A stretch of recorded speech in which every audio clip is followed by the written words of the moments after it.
अस्सलाम वालेकुम वरहमतुल्लाहि वबरकातुहू। कैसे हैं आप सब? उम्मीद करती हूँ आप सब ठीक होंगे। अल्हम्दुलिल्लाह मैं भी ठीक हूँ। तो आज का जो वीडियो है वो दरूद तंजीना से रिलेटेड है। वीडियो शुरू करने से पहले मैं आपको एक बहुत अच्छा वाकया बताना चाहती हूँ कि दरूद तंजीना से सुने होंगे किस कदर फजीलत है। इसको रिपीट करते हैं ताकि आपकी यादें जो वाकया ताज़ा हो जाएं। तो रिवायत है कि एक मर्तबा मुल्ले थे जो समुंदर में सफर कर रहे थे और दौरानी सफर इनका जो जहाज था वो शदीद तूफान के शिकार हो गया। यानी तूफान इतना शदीद था कि मुल्लाओं को अपनी जानें बचाने के लिए कुछ समझ नहीं आ रहा था कि वो क्या करे और उन्हें कोई उम्मीद नजर नहीं आ रही थी और जो जहाज था वो बिल्कुल डूबने के करीब था। फिर यूं हुआ कि खौफनाक सूरत हाल में एक मुल्ला जो था एक बहुत ही नेक बुजुर्ग था। उसे एक बात याद आई कि किसी ने कहा था कि दरूद तंजीना पढ़ने से हर मुसीबत और मुश्किल से निजात हासिल होती है और उसने फिर सब मुल्लाओं को हुक्म दिया कि सब जो है दरूद तंजीना का विर्द करो, दरूद तंजीना पढ़ो, बार बार पढ़ो। और जितने मुल्ला वहाँ पर कश्ती में मौजूद थे उन सब ने दरूद तंजीना पढ़ना शुरू कर दिया।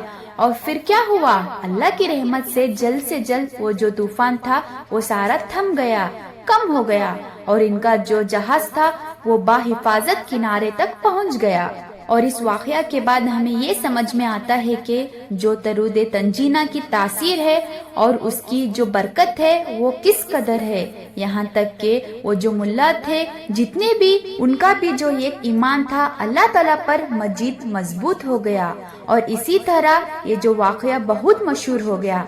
तो ये दरूद तंजीना किस किस काम के लिए यूज हो सकता है, जैसे कि मुश्किलात से निजात के लिए, हर तरफ की मुश्किल पर, फिर आफात से हिफाजत के लिए। अब ये आफात कौन कौन से हो सकते हैं? ये वो भी हो सकते हैं जो कि अल्लाह ताला की तरफ से, जैसे कुदरती आफत होते हैं उनसे भी। फिर एक्सीडेंट हो जाना, ये जो एक्सीडेंट है वो एक बहुत बड़ी आफत होती है, उसमें इंसान की जानें भी चली जाती है। फिर बरकत और कामयाबी के लिए और फिर दिल के सुकून के लिए। देखिए इसके कितने ज्यादा फायदे हैं। अब आप में से जितने भी भाइयों और बहनें कहते हैं कि हमारे काम फंसे हुए हैं, यानी घर बन रहा है लेकिन किसी वजह से जो है उसकी तामीर जो है वो रुक गई है, कुछ ऐसा हो गया है कि कोई वजह बन गई है, कोई बंदिश हो गई है कि घर की तामीर जो है वो रुक गई है, उसके लिए भी ये दरूद तंजीना जो है वो बेस्ट है। और फिर आपको समझ नहीं आ रहा है कि बार बार खानदान में या आपके घर में कोई आफत जो है, कोई ना कोई मुसीबत रोजमर्रा आपको देखनी पड़ जाती है, इसी तरह के बहुत ज्यादा प्रॉब्लम्स, उसके लिए जो है दरूद तंजीना जो है बेस्ट है। फिर बरकत और कामयाबी के लिए आप चाहते हैं आपके माल में बहुत ज्यादा बरकत हो, जो आप कमाते हैं उसमें बरकत हो, आपके रिस्क में बरकत हो, आपको कामयाबी मिले, हर काम आप बिजनेस शुरू करना चाहते हैं उसमें आपको कामयाबी मिले, या आप स्टडीज कर रहे हैं उसमें आपको कामयाबी मिले। फिर बहुत सारे लोग कहते हैं कि हमारे जो वीजे हैं वो फंसे हुए हैं, वीजा नहीं आ रहा, हमारे वीजे नहीं मिल रहे, हमारे इंटरव्यू जो हैं वो उनके डेट नहीं निकल रहे हैं, इसके लिए भी जो है दरूद तंजीना बेस्ट है।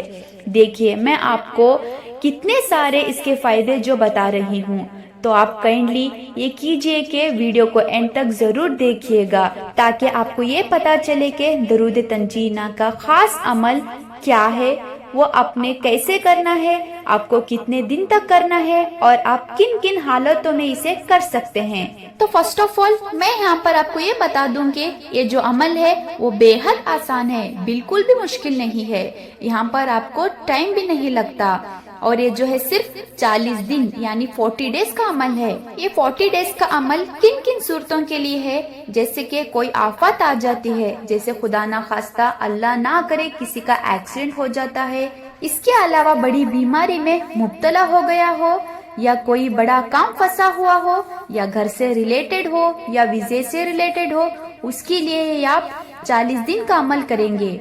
और आपको जो है किसी भी नमाज के बाद अव्वल और आखिर सबसे पहले आपको जो है दरूद इब्राहिम पढ़ना है और उसके बाद बीच में आपको 3 दफा दरूद तंजीना पढ़ना है اور بہت سے لوگوں کے 40 دن پورا ہونے سے پہلے ہی کام ہو جاتا ہے، لیکن اگر آپ کا کام پہلے ہو جاتا ہے تو آپ کو کوشش کرنا ہے آپ اس عمل کو 40 دن تک پورا یعنی کمپلیٹ کریں۔ اگر آپ کے مسائل چھوٹے ہیں، جیسے کہ آپ کو وسوسہ ہو رہا ہو، یا آپ کے دل میں سکون نہیں مل رہا، یا کسی کام میں آپ کو کامیابی چاہیے، آپ کے رزق میں برکت کے لیے، تو پھر آپ کو یہ عمل جو ہے 3 دن کے لیے کرنا ہے، اور اس کا طریقہ جو ہے وہ سیم ہی ہے، جیسے کہ اول اور آخر درود ابراہیم پڑھنی ہے، بیچ میں درود تنجینہ پڑھنی ہے۔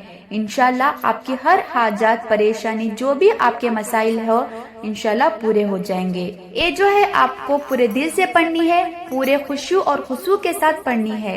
تو یہ تھا آج کا ویڈیو۔ اگر آپ کو اچھا لگا ہو تو پلیز اس کو لائک شیئر ضرور کریں، اور میرے چینل کو ضرور سے سبسکرائب کریں۔ جب تک کے لیے السلام علیکم ورحمۃ اللہ وبرکاتہ۔